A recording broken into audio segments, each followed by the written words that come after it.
Salve galera do bem, eu sou Gisele Silva Rumin e estamos aqui hoje para mais uma leitura de Frankenstein de Mary Shelley. No capítulo anterior nós vimos Victor se isolar para poder construir a companheira da criatura, mas será mesmo que ele cumprirá a sua promessa? É o que vamos descobrir no capítulo de hoje. Então, sem mais delongas, vamos a essa leitura. Capítulo 20. Aconteceu certo dia de eu estar sentada em meu laboratório quando o sol se punha e a lua vinha surgindo do mar. Não havia iluminação suficiente para meu trabalho e fiquei imóvel, refletindo sobre se interromperia o serviço essa noite ou se lhe daria um novo impulso. Então afluiu-me à mente uma série de pensamentos, levando-me a uma retrospectiva da minha vida e de certo tempo para cá. Há 3 anos eu estava executando tarefa análoga e criara um demônio, cuja existência passara a ser o meu tormento.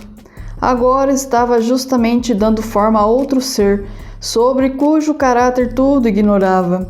Poderia vir a ser muito mais nociva do que seu companheiro e comprazer-se no crime e na perversidade por pura tendência para o mal. O monstro jurara afastar-se do homem e ocultar-se nos ermos, porém ela nada jurara. Dado que, com toda a probabilidade, ela viesse a ser um animal igualmente dotado de pensamento e raciocínio, bem, poderia acontecer que se recusasse a cumprir um pacto feito antes da sua criação. Eles poderiam até odiar-se. Se a criatura já existente abominava sua própria deformidade, poderia haver recrudescido seu ódio quando a visse apresentar-se em forma feminina. Ela, por sua vez, poderia vir a ter aversão por ele, inclinando-se pela beleza do homem normal. Nesse caso, o abandonaria e o monstro voltaria a ficar só, mais exasperado ainda pelo fato de ser desprezado por alguém de sua própria espécie. Mesmo que viessem a deixar a Europa e habitar as paragens do Novo Mundo, poderia advir que um dos primeiros resultados do relacionamento, porque suspirava o monstro, fosse a geração de filhos, e uma raça de demônios se propagaria pela face da terra, espalhando o terror entre a espécie humana. Tinha eu o direito de, em meu próprio benefício, infligir tal maldição às gerações vindouras? Deixara-me levar pelos sofismas do ser que eu criara, e suas ameaças diabólicas tinham-me perturbado o juízo. Agora, porém, pela primeira vez, a incongruência da minha promessa se me revelava de chofre. Estremeci ao pensar na condenação que as gerações futuras poderiam fazer recair sobre mim, que não hesitara em comprar a própria paz ao preço, talvez, do flagelo de toda a raça humana. Meu coração quase parou quando, levantando os olhos, vi à luz da lua a cara do demônio à janela. Enquanto me observava, um riso tétrico vincava-lhe as faces. Sim, ele me acompanhara em minhas viagens, vagara pelas florestas, escondera-se em cavernas ou refugiara-se nas charnecas desertas. Como inteligência e astúcia não lhe faltavam, não sei que audácias, que artimanhas diabólicas não teria usado para atravessar o Canal da Mancha sem ser visto. E agora ali estava para verificar o estágio do meu trabalho e reclamar o cumprimento da minha promessa. Quando o encarei, havia uma expressão de extrema perfídia e malícia em sua face. E pensar que eu estava em vias de criar um ser semelhante, tomado de fúria, num acesso bem próximo da loucura, apanhei o que me estava à mão para usar como arma destruidora e fiz em pedaços a estrutura que começava a tomar forma definitiva. Meu ímpeto de raiva era indescritível. Arremeti contra aqueles despojos, batendo-lhes a esmo, esfacelando, rugindo de fúria, e só parei quando o total esgotamento me impediu de continuar a esbordoar o que não mais havia por ser destruído. Então reencostei-me à parede, gotejante de suor, ofegante, prestes a desfalecer. O mísero a tudo assistiu atônito, e quando me viu acabar de exterminar a criatura, que era o seu maior anseio, afastou-se cambaleante, levando as mãos à cabeça em desespero. Fiquei algum tempo na posição em que estava, de olhos esbugalhados até conseguir recompor-me. Com a firme determinação de jamais retornar àqueles trabalhos, deixei o aposento, trancando a porta. Com passos indecisos, dirigi-me para o meu quarto. Eu estava só, ninguém pelas proximidades que pudesse dar algum alívio ao meu estado e dissipar a opressão que me avassalava.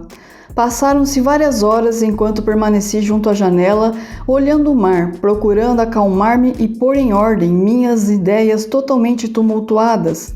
O mar estava plácido, pois os ventos tinham silenciado e toda a natureza repousava sobre a luz serena. Apenas uns poucos barcos de pesca balançavam sobre as águas e de quando em quando a brisa suave trazia até mim as vozes dos pescadores. Súbito, em meio ao silêncio quase total, ouvi o som de remos fendendo as águas, junto da praia, e alguém desembarcou perto da minha choupana. Minutos depois, ouvi um estalido na porta, como se alguém estivesse tentando abri-la com cuidado. Estremeci da cabeça aos pés. Tinha o pressentimento de quem fosse e desejei chamar um dos aldeões que moravam perto, mas fui tomado de uma sensação de total desamparo, tal como nos acontece em sonhos, quando tentamos em vão escapar de um perigo iminente sem conseguir arredar o pé de onde estamos. Pouco depois, ouvi o som de passadas aproximando-se do quarto. A porta abriu-se com violência e o desgraçado surgiu diante de mim. Entrou, fechou a porta e, aproximando-se, disse com voz abafada: "Você destruiu a obra que começara. Que pretende fazer? Descumprir sua promessa?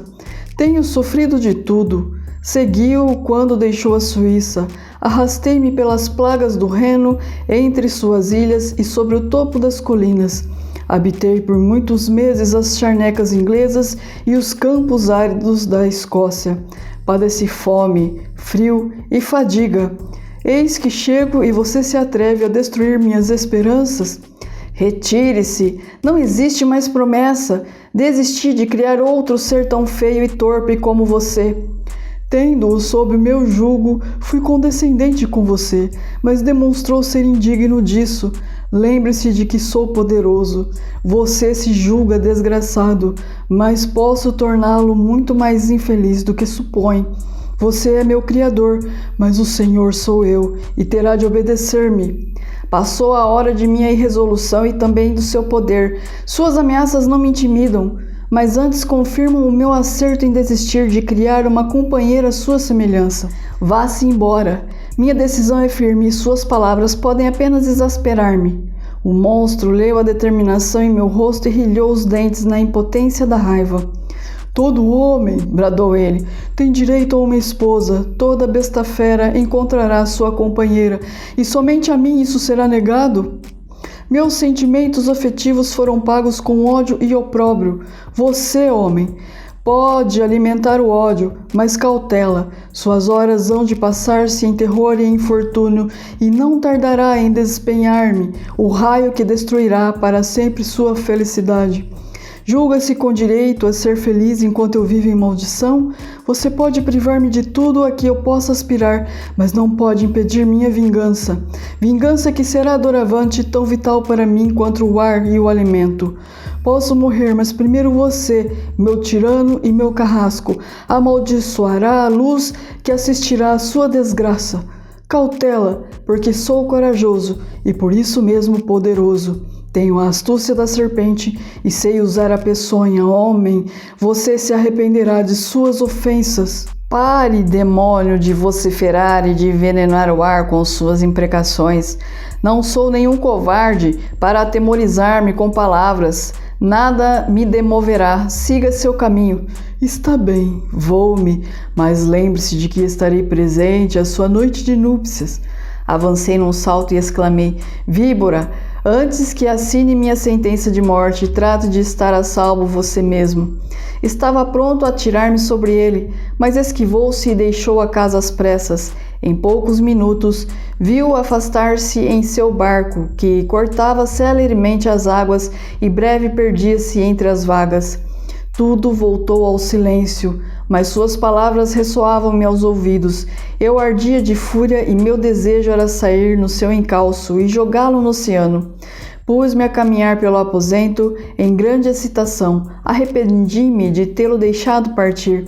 Devia ter entrado em luta mortal com ele, opondo à sua força descomunal todo o poder da minha razão. Entretanto, deixara que se fosse e voltasse à terra firme. Eu ficava desatinado ao pensar em quem poderia ser sua próxima vítima. Tornei a pensar em suas palavras: estarei presente à sua noite de núpcias. Estava, pois, marcada a data para o cumprimento do meu destino.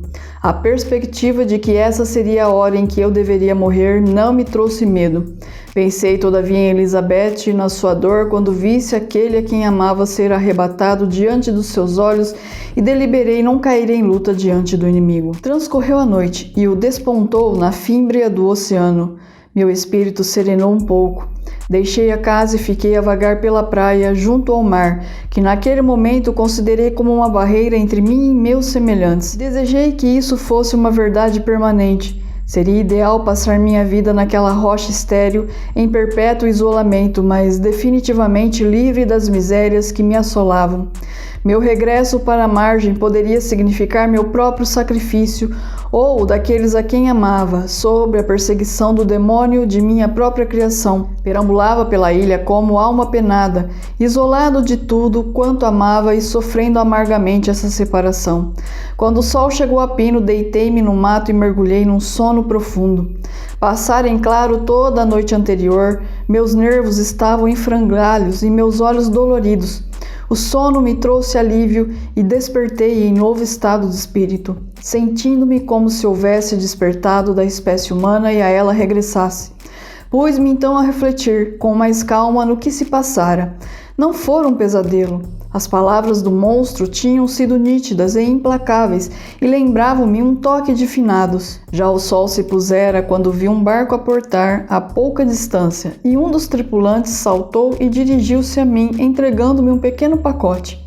Continha cartas de Genebra e uma de Clerval, suplicando-me que fosse ter com ele. Falava-me do tédio absoluto em que estava vivendo e contava-me que seus amigos de Londres lhe haviam escrito, desejosos de seu regresso para ultimar os entendimentos que havia entabulado com relação à sua ida à Índia.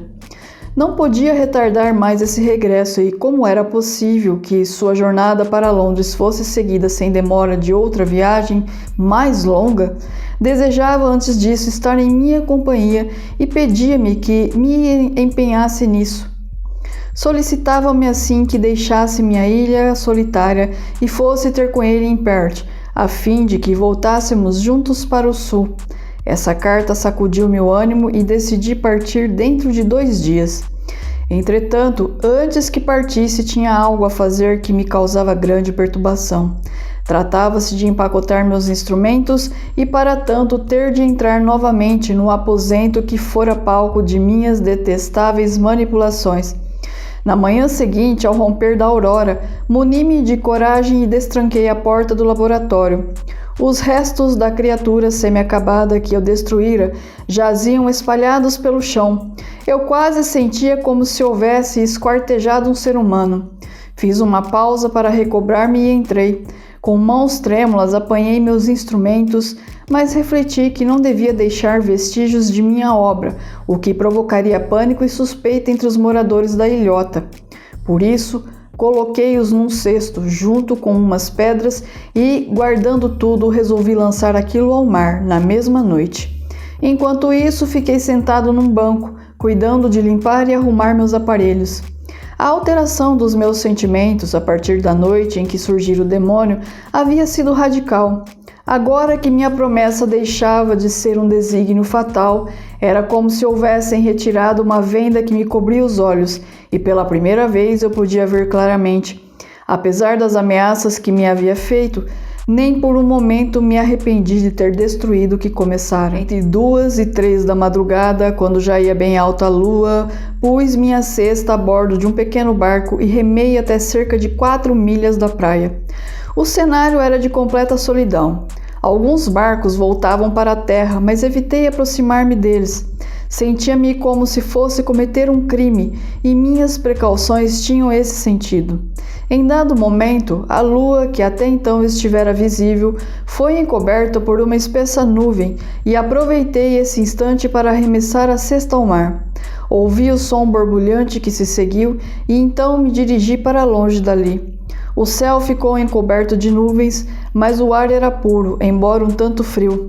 A brisa teve sobre mim um efeito reconfortante, de modo que resolvi prolongar minha permanência nas águas e, fixando o leme na posição reta, estirei-me no fundo da embarcação. Tudo agora estava escuro e eu ouvi apenas o leve marulhar que a quilha do barco produzia, rompendo o caminho entre as ondas. Em breve dormi um sono alto. Não sei por quanto tempo permaneci assim, mas quando despertei o sol já ia alto. O vento agora soprava forte e as vagas ameaçavam a segurança do meu frágil esquife. O vento era o nordeste e, por certo, afastou-me bastante da costa onde embarcara. Procurei mudar o rumo, mas logo percebi que essa manobra poderia encher o barco de água. Nessa situação, meu único recurso era seguir ao sabor do vento. Não tinha bússola e, sem qualquer conhecimento da geografia local, o sol pouco auxílio me prestava. A situação tornou-se grave e confesso que fiquei apavorado. Estava em risco de ser arrastado para a imensidão do Atlântico e poderia ficar à mercê da fome e da sede ou ser tragado pelas ondas normalmente bastante agitadas naquelas regiões. Havia muitas horas que eu navegava e o sol escaldante maltratava-me e me provocava sede. Olhei para o céu, onde se acumulavam nuvens impulsionadas pelo vento. Diante de mim, o mar intenso, na iminência de tornar-se o meu túmulo. Eia, demônio! Exclamei, que sua tarefa parece estar cumprida.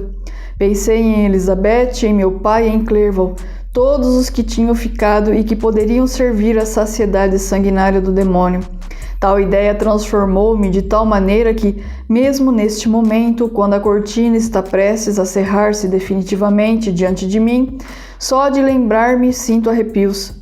Algumas horas se passaram nessa situação aflitiva, até que pouco a pouco, quando o sol declinava no horizonte, o vento arrefeceu e o mar acalmou-se. O barco, entretanto, jogava muito e eu me senti enjoado, incapaz de firmar o leme, quando subitamente vi uma nesga de terra esboçar-se para os lados do sul. Esgotado como estava e em estado de tremenda excitação, essa inesperada certeza de vida afluiu-me o coração como um fluxo benfazejo e chorei. Quão mutáveis são os nossos sentimentos e como renasce em nós o apego à vida nos momentos extremos. Improvisei outra vela com parte da minha roupa e consegui acertar meu rumo para a terra. A costa era de aparência rochosa e selvagem, mas à medida que me acercava percebi indícios de culturas nas encostas. Vi navios perto da praia e achei-me de repente transportado de volta à proximidade do homem civilizado. Fui cautelosamente bordejando a encosta até que avistei um campanário emergindo além de um pequeno promontório. Resolvi velejar diretamente rumo à cidade, onde poderia obter o que comer. Por sorte, trazia dinheiro. Distingui uma cidadezinha bem cuidada, com um porto acolhedor, por onde penetrei, com o coração palpitando de alegria por minha salvação inesperada. Quando estava ocupado em atracar o barco, diversas pessoas se juntaram e vieram em minha direção. Pareciam muito surpresas com o meu aparecimento, mas em vez de me oferecer ajuda, gesticulavam e sussurravam de tal maneira que fiquei um tanto alarmado. Como falassem inglês, dirigi-me a elas nesse idioma. Meus bons amigos, disse eu, poderiam ter a gentileza de me dizer onde estou e qual é o nome desta cidade? Logo saberá, replicou um homem de voz rouca. Talvez tenha vindo para um lugar não muito do seu agrado, mas garanto-lhe que não terá escolha quanto ao seu alojamento. Por que essa aspereza? Retruquei. Por certo, não é o costume dos ingleses receber estrangeiros de forma tão pouco hospitaleira. Não sei qual é o hábito dos ingleses, disse o homem, mas é costume dos irlandeses detestar criminosos. Enquanto prosseguia esse estranho diálogo, percebi que a turba aumentava rapidamente. Suas fisionomias exprimiam um misto de curiosidade e ira, que me perturbava e com cuja razão não atinava. Perguntei qual era o caminho para a estalagem, mas não obtive resposta. Fui então andando e um murmúrio geral partiu da multidão que me acompanhava e cercava. Foi então que um homem mal encarado me bateu no ombro e disse: "Acompanhe-me, senhor. Deve seguir até a casa do Sr. Curie para explicar-se." "Mas quem é o Sr. Curie? Por que tenho de explicar-me? Não estamos num país livre?" "Sim, senhor. Livre o bastante para as pessoas de bem. O Sr. Curie é um magistrado e o senhor tem de dar-lhes explicações sobre a morte de um cavalheiro que foi assassinado ontem à noite." Tal resposta assustou-me, mas logo me refiz. Eu era inocente. Era fácil prová-lo. Assim, pois, acompanhei meu guia em silêncio e fui levado a uma das melhores casas da cidade. Estava quase a cair de fadiga e fome, mas, cercado pela turba, julguei de bom aviltre fazer um esforço para manter-me firme, para que não interpretasse qualquer fraqueza física como apreensão ou indício de culpa. Mal podia imaginar a calamidade que dentro de poucos momentos iria abater-se sobre mim e transformar em horror e desespero todo medo da perseguição ou da morte.